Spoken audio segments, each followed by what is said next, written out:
Find the reading of ammeter and voltmeter. ठीक है, इस सर्किट में आरएलसी सर्किट है, रजिस्टर, इंडक्टर और कैपेसिटर। इस आरएलसी सर्किट में हम लोगों को एमीटर और वोल्ट मीटर का रीडिंग निकालना है।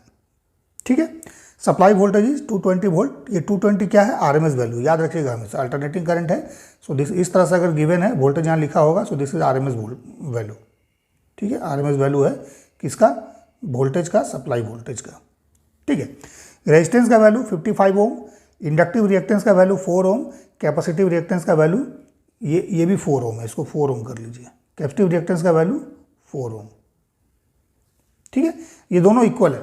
ठीक है, तो इस केस में हम लोग को वोल्ट मीटर और एमीटर का रीडिंग निकालना है। ठीक है, सो हमने पहले भी ग्राफ में बताया है, अगर ये सीरीज में कनेक्टेड है, so this is the real axis. Real axis में हम लोग क्या लिखते हैं? रेजिस्टेंस लिखते हैं, और कैपेसिटिव रिएक्टेंस और इंडक्टिव रिएक्टेंस ये क्या है? फेजर क्वांटिटी है। सो इमेजनरी एक्सिस कॉम्प्लेक्स नंबर में इस तरह से होता है ना, इसको बोलते हैं रियल एक्सिस हम लोग बोलते हैं। ठीक है, और इसको इमेजनरी एक्सिस बोलते हैं। इमेजनरी एक्सिस इसलिए बोलते हैं क्योंकि जे फैक्टर जो है जिसके साथ रहता है उसको हम लोग इस वर्टिकल एक्सिस में लिखते हैं। ठीक है ना, सो यहाँ पर क्या हो जाएगा? इस साइड में हम लोग लिखते हैं एक्सएल, क्योंकि एक्सएल का जो वैल्यू होता है that is equal to J omega L. ठीक है, और कैपेसिटिव रिएक्टेंस का वैल्यू होता है minus J by omega C, याद रखिएगा, minus J by omega C. So capacitive reactance negative side में आएगा। ठीक है, एक्सी, इसका मैग्नीट्यूड सिर्फ लिख रहे हैं हम लोग यहाँ पर। ठीक है, इस तरह से।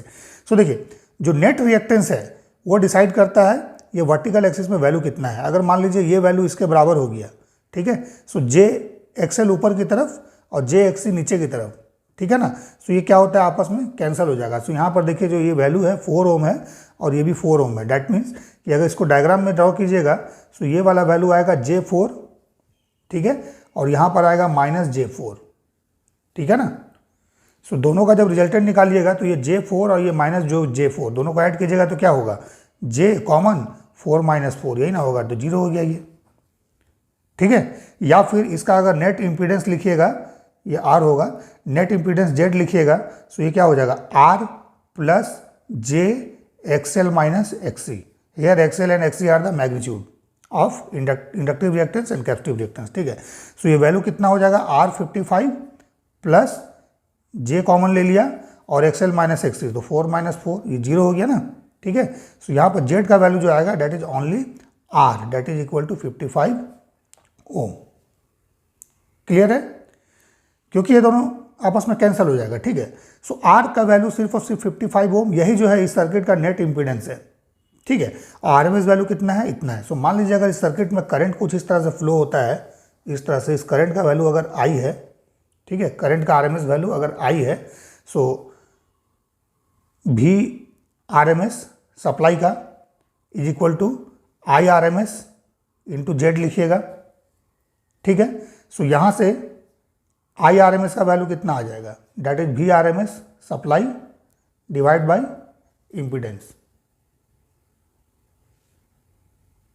ठीक है, सो V आरएमएस का वैल्यू यहाँ पर सप्लाई का कितना है? 220 है, डिवाइड बाई 55 कर दीजिए, सो कितना आ गया? 4 एम्पियर।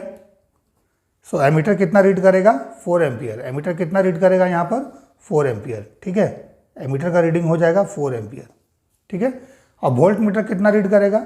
सो देखिए, करंट तो यहाँ फ्लो होगा, बट वोल्ट मीटर का जो रीडिंग होगा that is the voltage drop across the inductor. So यहाँ पर VL लिख देते हैं और यहाँ पर हम लोग VC लिख देते हैं। ठीक है, सो ये ऊपर की तरफ हो गया इमेजनरी एक्सिस में, सेम वैल्यू होगा जितना आपका इसका होगा। ठीक है, मैग्नीट्यूड में दोनों सेम होगा। ठीक है, बट डायरेक्शन दोनों का अपोजिट है।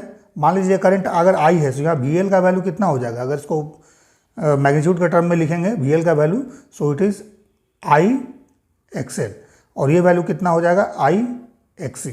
ठीक है, ठीक है, बट ये एक्चुअली में क्या है? इमेजनरी एक्सिस में है, ऊपर साइड में पॉजिटिव डायरेक्शन में, ये निगेटिव डायरेक्शन में, तो दोनों का सम कीजिएगा तो क्या हो जाएगा? J है ना, I XL minus I XC, ये रिजल्टेंट वोल्टेज होगा across this and this, means इस पॉइंट और इस पॉइंट के अक्रॉस। ठीक है, वोल्ट मीटर का रीडिंग अगर निकालना है तो हमको इसके अक्रॉस वोल्टेज ड्रॉप और इसके अक्रॉस वोल्टेज ड्रॉप का सम करना पड़ेगा। तो इसके अक्रॉस जो वोल्टेज ड्रॉप है कैपेसिटर के अक्रॉस, ये निगेटिव इमेजनरी एक्सिस में है, और इस इंडक्टर के अक्रॉस जो वोल्टेज ड्रॉप है पॉजिटिव इमेजनरी एक्सिस में है, तो दोनों को सम कीजिएगा तो क्या हो जाएगा? 0 हो जाएगा। So means net voltage drop क्या होगा, इस पॉइंट के क्रॉस 0 होगा। सो वोल्ट मीटर का रीडिंग कितना हो जाएगा, 0 वोल्ट। ये 0 वोल्ट रीड करेगा, ठीक है ना।